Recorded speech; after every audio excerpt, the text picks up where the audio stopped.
Ludo tente de faire avec le peu de connaissances et de moyens dont il dispose, avec pour seule obsession, soigner son épave dans les moindres détails.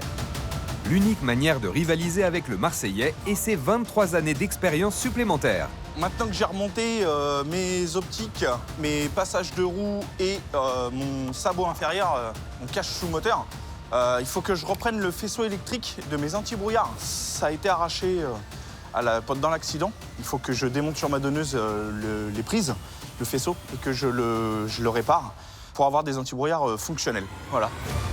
Le but de la manœuvre, prélever sur la donneuse la fiche qui permet d'alimenter les feux anti-brouillard en électricité et venir la raccorder au faisceau de son épave en veillant à respecter les codes couleurs.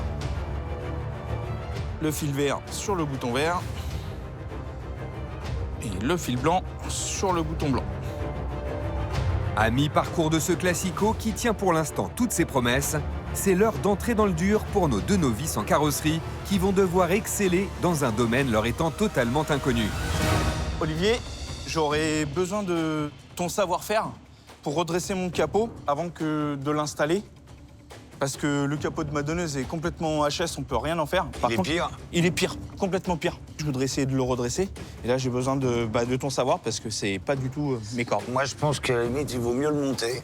Ouais, Comme ça, il sera fixe d'accord, et on va pouvoir le redresser plus facilement. d'accord. Ok, je descends le véhicule et Ouais, je pense qu'il faut... puis je le remonte. Ouais.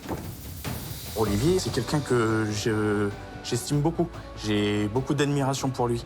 Et apprendre de lui, c'est que gratifiant. Attention au pare-brise, hein. Ouais, moment un peu délicat. Mets ta main dans l'angle. Pour Ludo, c'est le début d'un long chemin de croix, parce que le redressage de la carrosserie est un art qui ne s'improvise pas. Mieux vaut donc écouter religieusement les précieux conseils de notre expert, qui est considéré par les professionnels du secteur comme l'un des meilleurs de l'Hexagone. Je pense que dans un premier temps, on peut essayer de le tirer un peu à la main.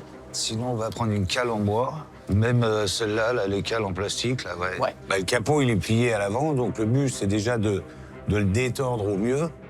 Donc là, on prend des cales, on prend appui, on essaye de redresser le capot au mieux. Ça, c'est pour le dégrossir. Descends-le.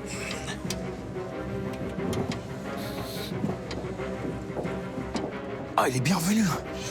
Et après, c'est la finition. La finition, c'est le taille, le marteau, le ponçage, pour avoir quelque chose de relativement propre. Tu vas le taper ici, juste sur la bordure, ici. Sur la bordure. Remonter, voilà. Doucement. Une fois la tôle partiellement reformée à l'aide d'un maillet de carrossier, Olivier utilise une baramine qu'il vient placer entre le capot et la doublure pour redresser la partie enfoncée la plus inaccessible. En vrai, on a de la chance qu'il se soit ouvert. Un travail d'orfèvre qui, s'il est savamment effectué, permet de sauver des pièces que le commun des mortels aurait pensé condamner. Là, sans l'aide d'Olivier, je suis complètement battu, sûr et certain. C'est pas du tout un domaine que je connais. Aucune maîtrise, aucune notion de carrosserie, mais vraiment aucune. Ludo, il s'en sort pas très bien. On peut le reconnaître, hein, c'est pas méchant de le dire. Bon, je lui file un coup de main, évidemment, parce que sinon, il m'aurait fait une catastrophe et on aurait mis plus de temps à récupérer ce qu'il avait fait que ce qu'il y avait à faire. Grâce à l'intervention d'Olivier, le capot est désormais en mesure de fermer, mais notre expert est loin d'être tiré d'affaire, car il lui faut encore régler les charnières qui le relient à la carrosserie. En fait, elle s'est fermée et on n'arrive pas à la rouvrir. Faut que le capot descende un peu plus bas.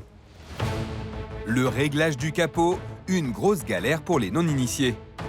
Alignement avec les ailes et la calandre en jouant sur les charnières, ajustement de la hauteur à l'avant grâce au buté pour une fermeture optimale. Cette opération simple en apparence est loin d'être à la portée de tout le monde. Ouais, ça revient, c'est revenu. Si je regarde, on est belle, hein. Par rapport à ce que c'était, c'est Ça mieux. ressemble à un capot, là. Ça ressemble à un capot. Est-ce qu'il s'ouvre, là? Bon, écoute, Déjà, il se ferme. il se ferme.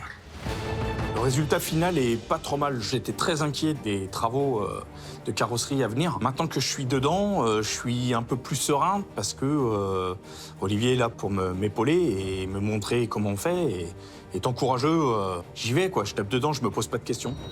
Et s'il y en a bien un qui fonce sans se poser de questions, c'est Cédric, notre Marseillais. Après avoir remonté ses ailes, il finalise la pose du pare-choc récupéré sur sa donneuse. Là, on est bien. Là, on est bien. Ça commence à ressembler à une Clio. Ça commence à me plaire, tout ça. Cédric avance tant qu'il peut, totalement conscient que le plus dur est à venir. Sa voiture ayant été victime d'un gros choc avant, il est fort probable que le réglage du capot soit beaucoup moins intuitif. Ah ouais, trop bas.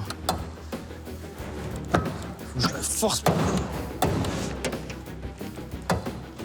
Là, quand j'arrive sur mes alignements, je galère un peu sur la fermeture parce que comme le capot, je l'ai mal réglé, donc forcément, le capot remonte pas. Ce qui m'énerve, c'est qu'il n'ouvre pas tout seul. Et ça me convient pas. Comment je pourrais faire? Ma charnière, je peux pas la monter plus. Ah, il faut qu'il descende. Ça se corse pour Cédric qui ne parvient pas à trouver le bon ajustement entre les charnières, les supports de capot et la gâche. Un jeu subtil où tout se joue au millimètre et qui peut très vite faire vriller un mécano, surtout lorsqu'il est sous pression. Il s'ouvre pas, cet enfoiré. Je suis un petit peu agacé quand je vois que j'y arrive pas. J'aime pas être dans la difficulté, donc j'espère que je vais réussir à me contenir tout au long de la journée pour que ça ne me fasse pas perdre du temps. Déjà 20 minutes que le Marseillais fait du surplace. Lui qui adore foncer dans le tas tente de ne pas perdre son sang-froid et d'analyser la situation le plus calmement possible. Alors où, dans le choc, j'ai les charnières qui vont me plier. Et si c'est ça, je vais être embêté. Cédric, il perd du temps sur le capot parce que la voiture, elle a eu un choc. Il y a des tôles qui doivent être déformées un peu plus loin, les supports de capot, les compas de capot. Donc tout ça, c'est très compliqué à remettre en ligne. Il n'y a pas beaucoup de jeux de réglage. Il faut être patient. Habitué à ne jamais baisser les bras, à force d'acharnement et de beaucoup de patience, Cédric parvient finalement à régler son capot pour qu'il puisse enfin fermer sans avoir à forcer ni à réutiliser la commande d'ouverture dans l'habitacle. Le capot, on est bon. Il ferme, il ouvre. L'avant, j'ai réglé, donc c'est bon. Là, on est à peu près bon. Maintenant, je vais aligner l'aile sur mes portes. Et ensuite, on sera nickel. Tout comme pour le capot, le réglage d'une portière peut très vite déstabiliser les mécanos les plus impatients. Car pour qu'elle épouse parfaitement l'aile, il faut jouer avec précision sur sa hauteur, sa profondeur et son avancée grâce aux charnières. Le tout en ajustant la gâche pour garantir une fermeture fluide et parfaitement affleurée. Pour quelqu'un qui n'est pas du métier, franchement, je trouve que là, pour le coup, je suis pas mal du tout. Bon, ça va, ça passe, c'est pas trop mal et tout pour un novice. Je suis un petit peu content quand même, donc ça veut dire que l'effort que j'ai fait à faire mon réglage et le temps que j'ai un petit peu perdu, ça a payé. Donc je suis très fier de moi en fait. Sur ça, jusqu'à maintenant, je suis très fier de moi. Et Cédric a de quoi être fier. Lui qui n'avait jamais entamé de travaux de carrosserie est parvenu à remonter l'intégralité de son véhicule en soignant ses ajustements. Une très belle performance qui, forcément, ne laissera pas insensible le jury. Je vais remonter mes 2 balais d'essuie-glace, mes passages de roues, et ensuite mes 2 roues et on y va. Je vais faire mon essai dynamique que je voulais faire ce matin et là au moins j'entends plus le bruit après, je suis tranquille.